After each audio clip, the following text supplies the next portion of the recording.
Anyway, whether or not this will get into the final footing, who knows? But I'm going to make a point here. A lot of what, I don't know this guy's real name because he won't tell. Paperboy. No, that's not his real name. That's his name. A lot of what he says, unfortunately, is true. But it's laced in with half-truths and falsehoods. For example, he talks about the Dower teams not calling people out. Oh, very kind of you. Should I repeat what I said, or? No, okay.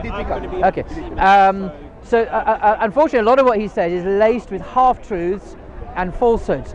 Let me give an example of what I mean. He talks about the Dower teams needing to confront extremism and so on.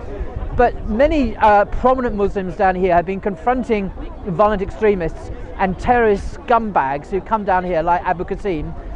Recently, famously, Shamsi, Anwar, there's a whole group of Salafi brothers who have been calling out these scum for several years now. And I call them scum because if you're promoting an ideology that's calling for the actual murder of men and women and children on the streets of London or anywhere else, then you're a scumbag. And that's putting it politely.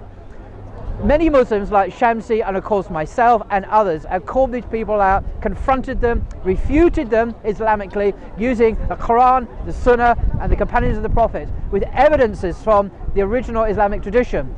So we don't need lectures from this Christian about that. If his position was more nuanced, of course there are other Muslims down here who have failed to do that. I can mention their names, but I've done that before, and I'll never get hate speech and if I mention Mansur and Hashim. Oh, I've just mentioned their names.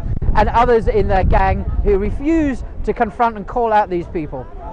But so my complaint against so-called Paperboy is that a lot of what he says is true, but it's laced in with exaggerations and half-truths, which, given his missionary agenda, is not surprising. He's here to discredit Islam, discredit all Muslims, without having a nuanced perspective, which I'm trying to articulate now.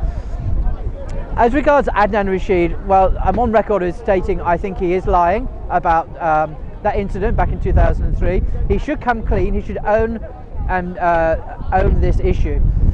But having said that, having known Adnan all this time myself personally over the years, he is not an extremist today and hasn't been for some years. He's gone on a journey.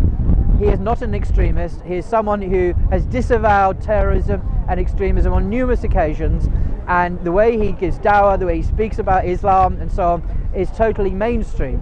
So to cast doubt on that is actually counterproductive, is not helping the agenda to bring mainstream Sunni Islam to the masses. So I think, and the people also who are complaining about Mansur, Freudian slip, Adnan Rashid, like Paperboy here, have an agenda. I say a lot of what they say is true, but they have an agenda as a missionary agenda to discredit Islam and discredit Muslims. They're not an independent, objective, neutral source. And that's really where I'm coming from on this. This is part of the ongoing battle between Christians and Muslims at Speaker's Corner as well. It's part of the slanging match that goes on. Even though a lot of what Paperboy says is true, but as I say, it's laced with falsehoods and exaggerations as well.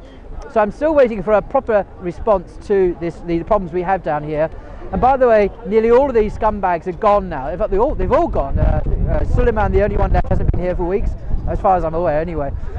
So all the evildoers have been removed or in jail or whatever. They're not here anymore. So this is a historical question. It's not one that confronts us today. And if any of these guys came back today, they would not be here for long. They would be removed by the authorities. So rest assured, we're not dealing with some kind of future threat to Speaker's Corner. Not anymore. These guys or their allies will not be permitted to come back by the authorities themselves. So it's important the public are reassured that we're not in any kind of existential threat or danger here at Speaker's Corner. We're not. This park has been cleansed from the evildoers and they're not coming back. I know this, the police have said this is the case. So please don't get all anxious and fearful about the future. This is nothing to be worried about. These guys, if they're not in prison or under surveillance, they're not going anywhere. They will not be permitted to come back to Speaker's Corner. That's it. Thank you, Paul. Cheers. Not somebody.